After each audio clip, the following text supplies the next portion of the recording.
President Trump answered nearly 100 questions from the press, all of you, during his first 3 open press cabinet meetings this year. That's nearly 20 times the number answered by Joe Biden in cabinet meetings during his entire 4 years in office. Well, the White House press secretary touting the president's historic accessibility less than 3 months into his new administration.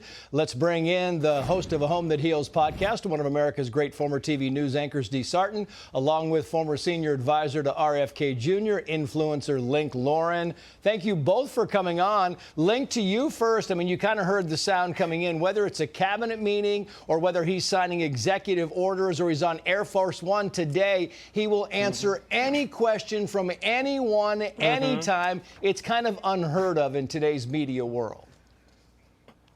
Absolutely. Well, the reason President Trump answers all of these questions is because he can answer questions. Joe Biden was an utter calamity. He was a disaster the last 4 years. There was very credible reporting. Joe Biden only worked between 10 a.m. and 4 p.m., and then he was off taking naps. I want to know who was using the auto pin. I want to know about these unelected bureaucrats who are making major decisions the last 4 years. President Trump is in top shape. He's a smart businessman. He's funny. He's smart. He's at the top of his game right now. Joe Biden, we all saw that horrific debate. The man was not well and something was rotten in Denmark, but the mainstream media protected him for 4 years. Yeah. Meantime, CNN's numbers guy Harry Enton said this about the country's view of the GOP. D, watch. Take a look. Cares more about the needs for people like you. We got a tie, even after this tariff war had already started, split between Democrats and Republicans on how people feel which party cares more for needs of people like you. And why is that so surprising? Because I want you to take a look at prior years. Democrats always lead on this question. All of a sudden, the Democrats, who are the party of the people, no more.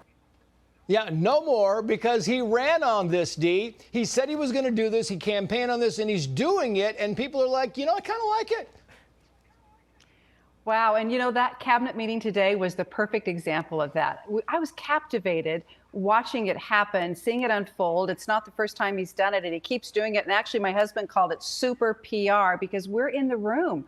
We can no longer depend on the media. We don't have to depend on the media to give us the news. The president's giving it to us. And here's what I think. I think the spin is becoming a wobble, and Americans are tasting and seeing for themselves what these issues are and how the president is handling them. And I think it shows up in polls like that. Yeah, I think it does show up in polls. And James Carville, who, you know, literally, I like to play what he says, Link, over the past 4 or 5 months, because he's been wrong all the time. Everything the man says is wrong, and then he changes his opinion and it's wrong again. He talked about moderate Trump voters, and he said the following. Well, if you didn't know this, then you made a really stupid vote. Okay, there's nothing, I repeat, there's nothing that he's done that's remotely surprising. And most of it, by the way, he told you.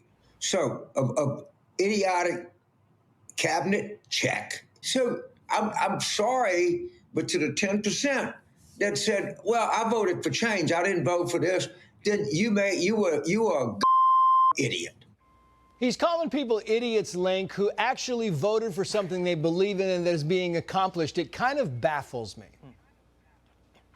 Well, Americans voted for President Trump because he is the man of common sense. The Republican Party is now the party of common sense. When you look at the Democrats, they are coming down on the 20% on all of these 80-20 issues. They still want men and women's sports. They want open borders. They want wars around the world. They want your 5-year-old to be transgender and go through transition procedures. That is what the Democratic Party stands for right now. And I'm tired of people just giving James Carville his flowers because he's our elder. I'm not going to just respect my elders. He is a swamp creature. He wrote an op-ed on October 23rd in the New York Times saying Kamala was going to win. Trump is not an electoral success. Well, Trump won every single swing state.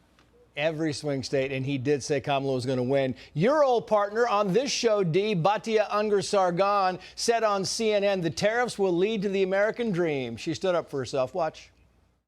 Half of college grads are working in jobs that don't require a college degree, meaning if we say with debt that they can't pay back, and then their salaries don't match the debt. We have to find What's your solution? Vocational training, tariffs, reshoring manufacturing. But choice. I want to respond to the question.